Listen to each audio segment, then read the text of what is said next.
Então, essa formação, ela está pensada para vocês que exercem o ministério de evangelização.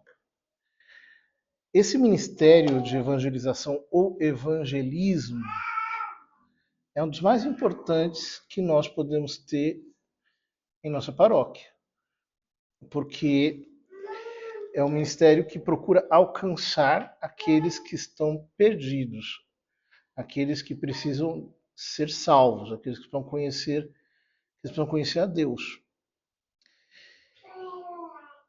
A gente conhece, ao longo da tradição da igreja, muitas histórias de evangelistas de fogo, homens que foram capazes de incendiar o mundo. Pensemos, por exemplo, São Francisco Xavier, o que ele não fez para evangelizar as Índias, depois o Japão, por fim, quando chegou à China, morreu. Ou, por exemplo, santos como a Madre Teresa de Calcutá, e outras pessoas que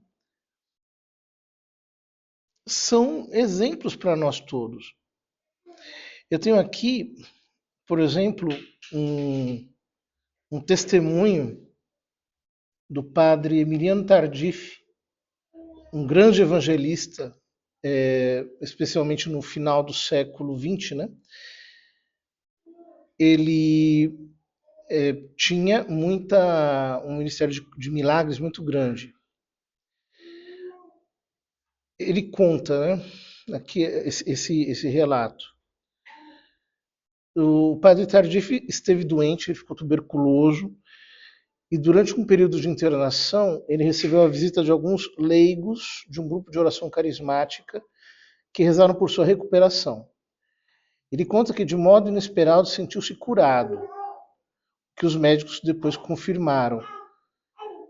A partir daí, ele começou a orar pelos doentes e as pessoas iam sendo curadas e iam vindo por causa dos testemunhos de curas físicas, mas não apenas isso. Como o centro da pregação do padre Tardif era o anúncio de Jesus Cristo como Senhor, mas Jesus Cristo vivo. A frase dele era: Jesus está vivo. E aí os milagres começaram a se multiplicar. As pessoas se convertiam. Os milagres, na verdade, estavam em função da conversão.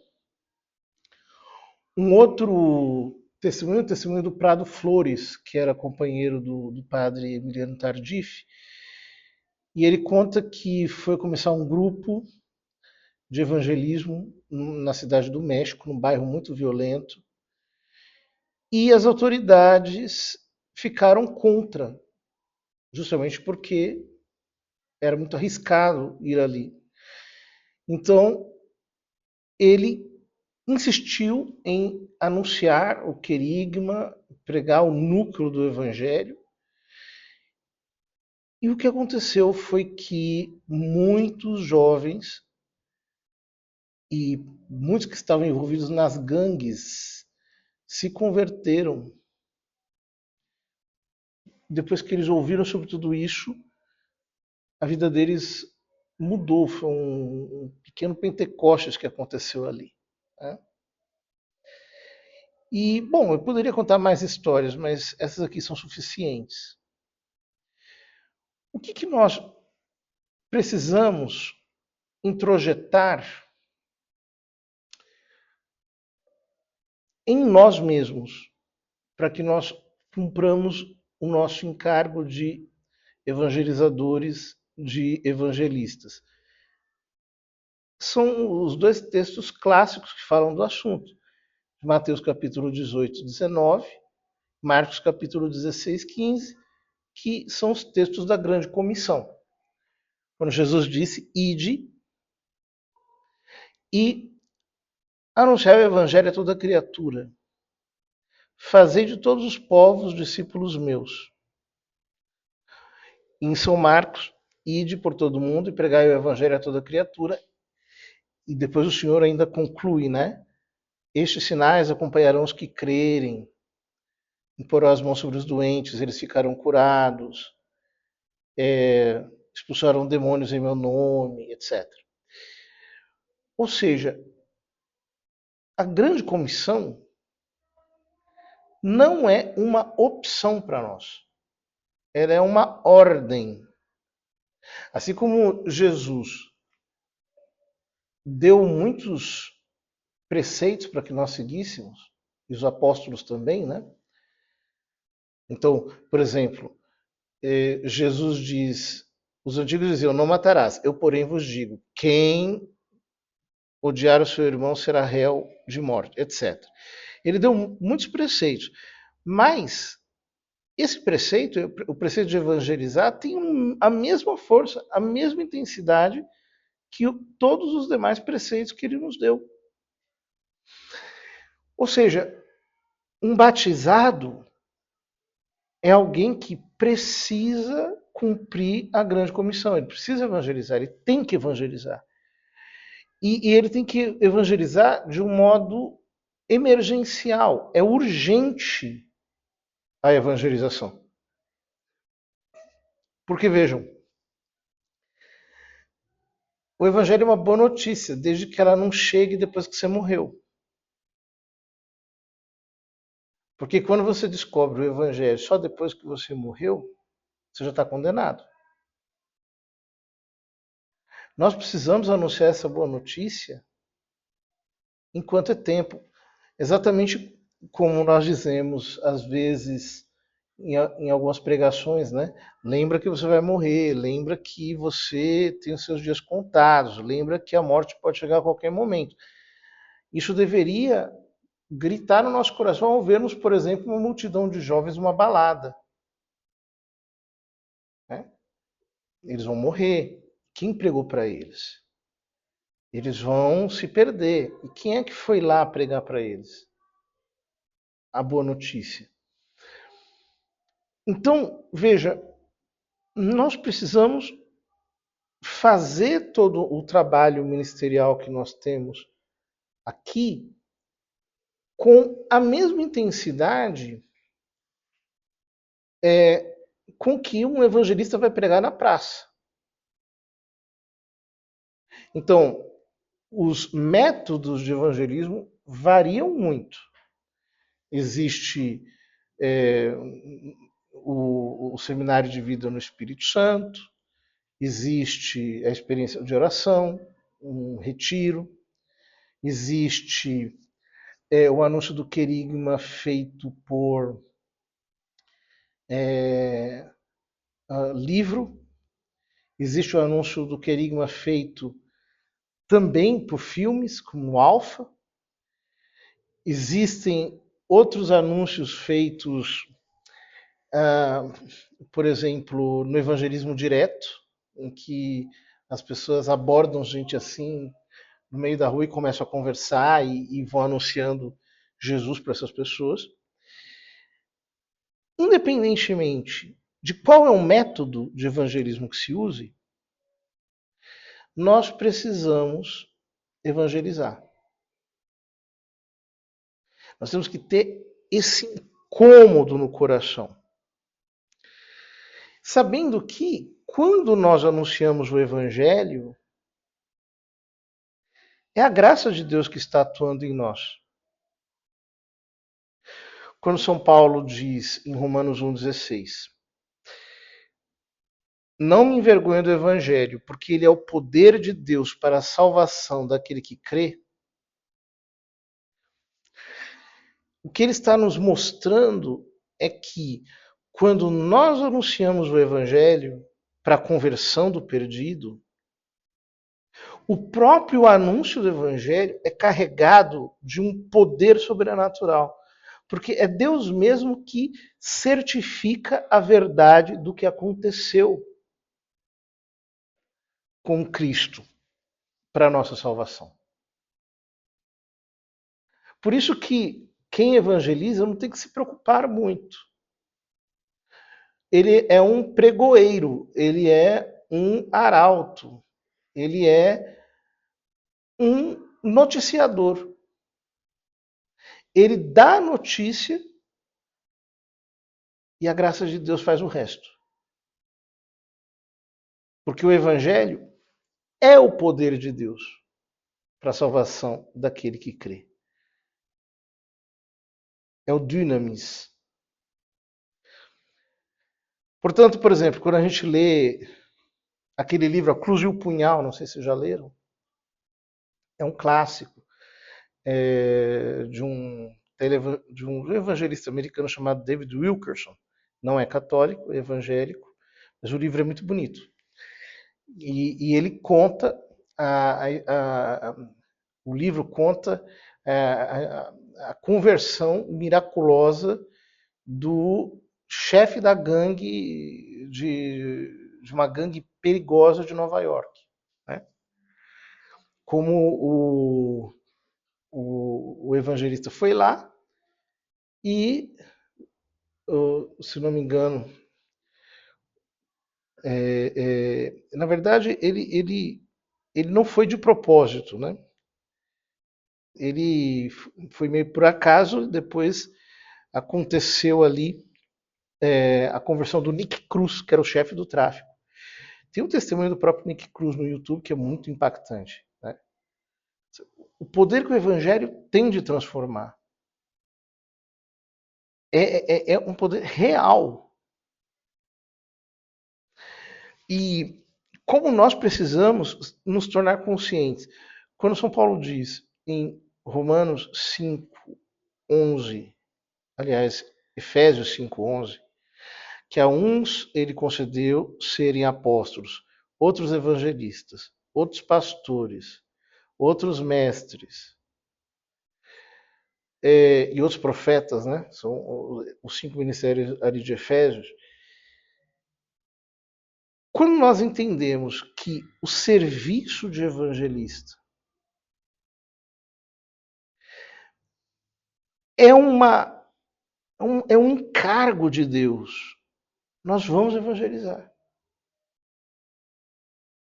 Eu posso estar numa festa, eu posso estar numa situação qualquer. Eu me lembro que uma vez eu estava numa festa de casamento, era um médico e estavam lá vários médicos, amigos, e um deles tinha uma vida desregrada, já estava um pouco bêbado, e chegou perto de mim e começou a me fazer aquelas perguntas incômodas. Por que a igreja proíbe isso? Por que a igreja é contra aquilo? Por que a igreja não sei o quê? Por que a igreja não sei o quê? Aí eu virei para ele e falei assim, olha, você vai morrer. E onde você vai passar a eternidade? Você vai para o céu ou para o inferno? Ele tomou um choque. Aí eu comecei, a partir daí, a pregar para ele. Na conversa. Falando, olha, veja bem, você tem algum pecado? Ah, tenho. Eu tenho muitos pecados. Então, quem tem pecado vai para onde? Vai para o céu ou vai para o inferno? Vai para o inferno. Eu também tenho muitos pecados. E, no entanto, o que, que vai me impedir de ir para o inferno? É porque Jesus pagou na cruz pelos meus pecados.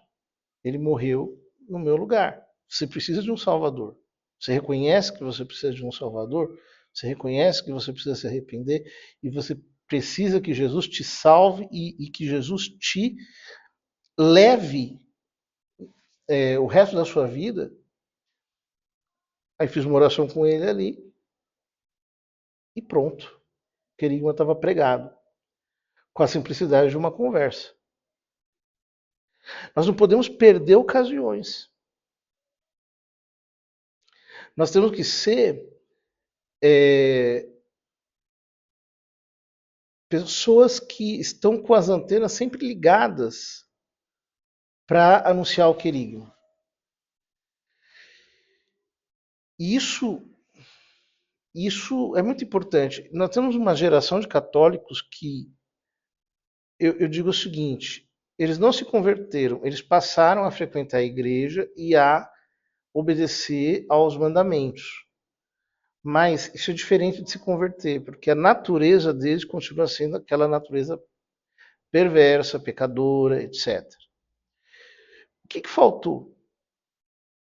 Faltou o evangelho. Porque quem transforma o homem é o evangelho. Essa é a boa notícia. Na verdade, quem transforma o homem é o poder de Deus através da boa notícia.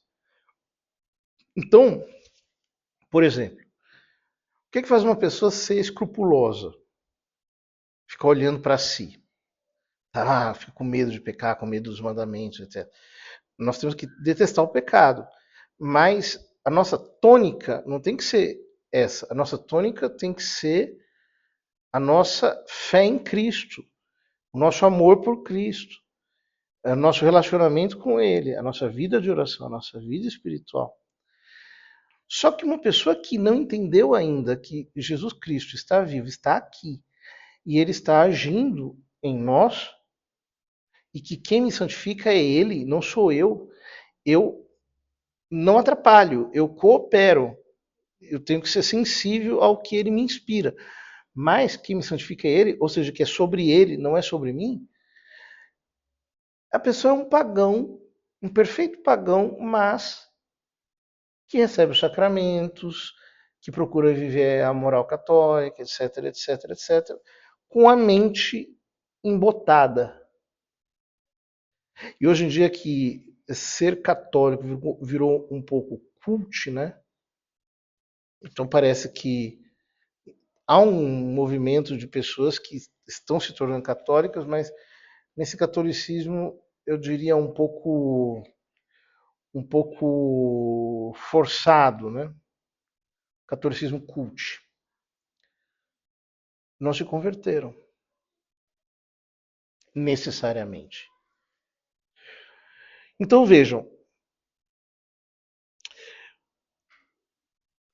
Jesus, quando subiu ao céu,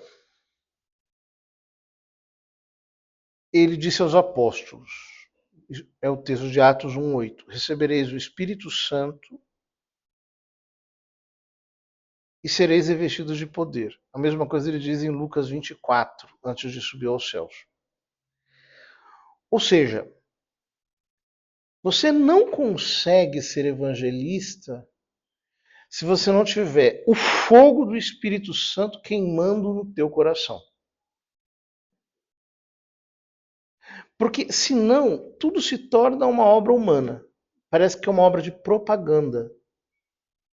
Então a gente vai fazendo um marketing, uma propaganda, as pessoas vão, digamos assim, comprando a nossa marca.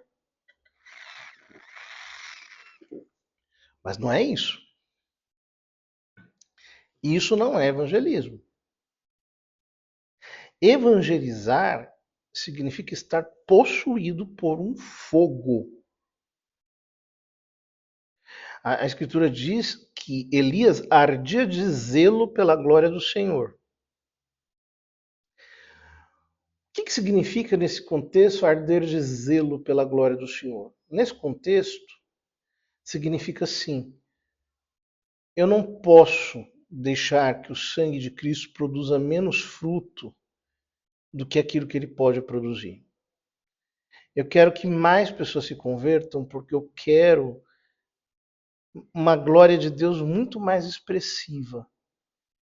Eu tenho fome, eu tenho sede de que a glória de Deus seja cada vez mais manifesta. E para isso eu sou sensível ao Espírito Santo e eu sou possuído por esse desejo de pregar, esse desejo de levar a boa nova para todos aqueles que a desconhecem. Então, esse fogo deve arder no nosso coração, por exemplo, quando nós estamos passando na frente de uma escola e tem aquele monte de estudantes ali na frente. Uns fumando, outros bebendo, outros tirando sarro. Nós devíamos olhar para aquela pequena multidão e dizer, meu Deus, se eles fossem teus. Esse é o fogo. É um fogo zeloso. Isso é queimar de zelo pela glória de Deus. E a chave para que a unção do Espírito Santo possa agir em nós na obra do evangelismo é a compaixão. Mateus 9,36. Jesus teve grande compaixão deles, porque eram como ovelhas que não têm pastor. Eu já expliquei várias vezes aqui na igreja que essa palavra grega, splanknizomai, ela tem a ver com uma coisa visceral, uma espécie de revolver-se às tripas. É, é uma compaixão, ou seja, é uma perturbação de amor e de misericórdia que nos faz, de algum modo, receber a misericórdia que Deus tem por aqueles perdidos. Ou seja, o verdadeiro trabalho de evangelização é movido por amor, não por obrigação. Nem muito menos por orgulho ou por marketing. É por amor. Se não houver no meu coração um amor por aquelas pessoas que estão ali e que estão indo para o inferno, eles vão se condenar. Porque eles não conheceram a maravilhosa graça que nos foi dada pelo nosso Salvador. Eles vão morrer sem saber da coisa mais extraordinária de todas, que Deus mandou o seu Filho para fazer uma coisa linda por nós, para morrer em nosso lugar. Eles vão morrer sem saber disso. Como é possível que o nosso coração não se encha de compaixão? É interessante, por exemplo, como algumas pessoas são capazes de ter um olhar julgador. Então, por exemplo, ver uma pessoa que se desviou postando fotos sensuais na praia. Aí a pessoa já começa a julgar. Você viu? Olha, que não sei o quê. Tá. Alguém que tem zelo, que arde de zelo pela glória de Deus, tem um sentimento completamente diferente. Ele fica com compaixão. Ele tem vontade de... É como uma mãe, ele tem vontade de pegar no colo. E de pegar a mamadeira do evangelho e colocar na boca dele. E de batalhar pela salvação dele. Isso é muito mais do que simplesmente ensinar uma doutrina.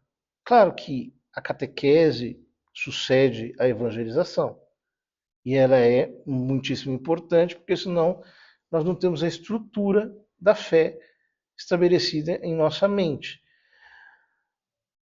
Mas isso aqui é tocar no desígnio eterno de Deus. É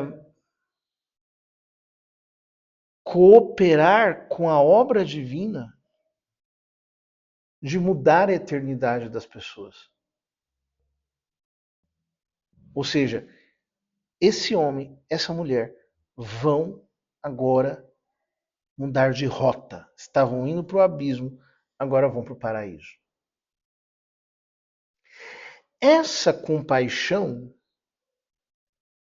deve produzir em nós uma fome que se manifesta na oração de intercessão.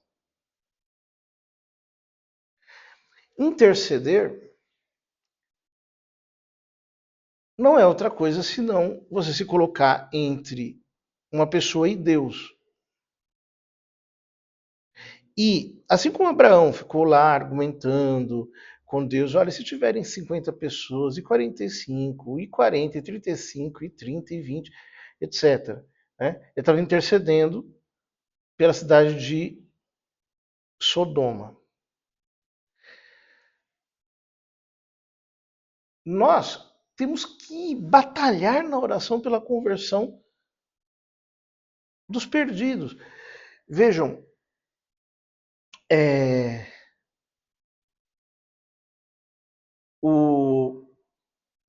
Eu dizia antes que a gente deve passar, por exemplo, por uma escola cheia de alunos ali na porta e aquilo causar em nós um splanchnizomai, um movimento de compaixão. Meu Deus, como é possível? Qual que é o movimento consequente desse, para quem tem uma visão sobrenatural? Ele vai transformar isso em oração. Ele vai pegar aquela situação e dizer: Senhor, por favor, manda alguém para pregar, ajuda, abre as portas, traz salvação para essas pessoas, faz com que eles conheçam o Evangelho. Isso é urgente, é a coisa mais urgente que existe. Não há nada mais urgente do que isso. Isso é o mais importante, não há nada mais importante do que isso. Ou seja, a oração intercessória é um encargo de todos nós. Nós temos que ganhar essas almas primeiro pela oração. Eu li há um tempo atrás a história de um intercessor que ele ia às cruzadas de evangelização. Uma semana antes chegava na cidade e ele alugava um quarto e lá ele permanecia em jejum e oração, clamando dia e noite pelos frutos daquele trabalho. E muitas pessoas se convertiam. Quantos se convertiam mais pela oração dele do que pela pregação do evangelizador? Nós temos que orar. E essa oração, ela tem que estar numa dependência total de Deus. Como, por exemplo, São Vicente Ferrer, né? Que foi um dos maiores evangelistas da igreja. Ele subia para o estrado para pregar numa dependência tão radical de Deus que era como se ele fosse uma pluma sendo levada pelo vento. Mas como alguém que tem o coração queimando e diz: Deus, por favor, converte essas pessoas. Eu não posso tocar no coração delas. Não sou eu que toco no coração delas. Quem toca no coração delas é o Senhor. Só o Senhor pode dar uma graça que ilumine o coração dessas pessoas para que elas entendam. Isso não é uma obra minha. Eu dependo do Senhor totalmente, absolutamente. Porque senão nós rebaixamos o chamado. Os grandes pregadores sempre foram assim. Eu me lembro do padre Lacordaire, da Ordem Dominicana, que antes de subir ao púlpito para pregar, ele sempre se ajoelhava aos pés do púlpito e rezava um rosário completo. Aí perguntava, mas por que você faz isso? Ele dizia, é a minha última efusão do sangue de Jesus e do Espírito Santo. Estou me encharcando para poder derramar aquilo sobre as pessoas. Então vejam, essas são as condições para que um trabalho de evangelismo seja eficaz, sobrenaturalmente. Repito, não nos interessa produzir nenhum tipo de falsa conversão, como nós vemos em muitos lugares, né? As pessoas vêm mais atraídas pela cultura, pela música, porque é, digamos assim, status, etc. Vão mais por isso do que propriamente porque foram atropeladas por um caminhão chamado Evangelho, que as deixou completamente mortas. E elas sabem que já não tem nada a ver mais com elas, que tem a ver somente com a obra de Cristo, e que nós todos somos apenas instrumentos que estamos abrindo a boca e deixando a graça de Deus agir. Ou seja, Nós precisamos, no fundo, produzir, pela graça de Deus, é Deus quem faz, uma transformação verdadeira na alma das pessoas. É tão simples perceber quando alguém não entendeu o Evangelho, porque ele ainda está falando, ele gira sobre o ego. Ele gira, é como alguém que diz assim, né? É, vem, escuta a pregação, eu vou lá, anuncio o querigma, aí a pessoa fala, não, mas eu já sabia. Quer dizer, não é uma questão de saber com a cabeça. É por isso que São Paulo diz, né? É crendo com o coração que se alcança a justiça e professando a fé com a boca que se obtém a salvação.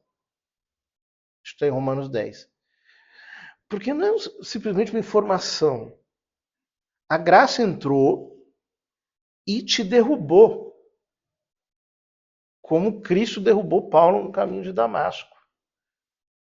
Quer dizer, eu entendo que um homem só, que é o próprio Deus encarnado, é o meu Salvador, é o meu Senhor. Eu tenho que viver a vida inteira dependendo dele, porque ele vai ser o meu juiz.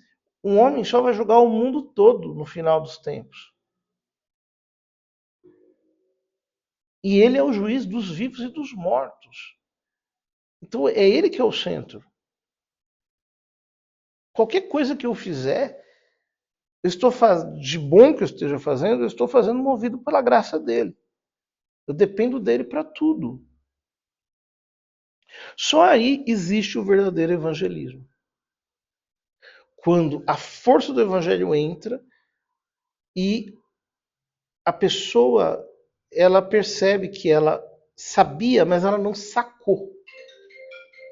Ela sabia, mas esse saber, ela sabia, mas esse saber era um saber meramente intelectual. Não é um saber de quem experimentou. Né? É como alguém que conhece, por exemplo, uma siriguela pela foto. Ele até sabe o que é uma siriguela, porque viu pela foto, mas ele nunca comeu. Ele não teve esse encontro.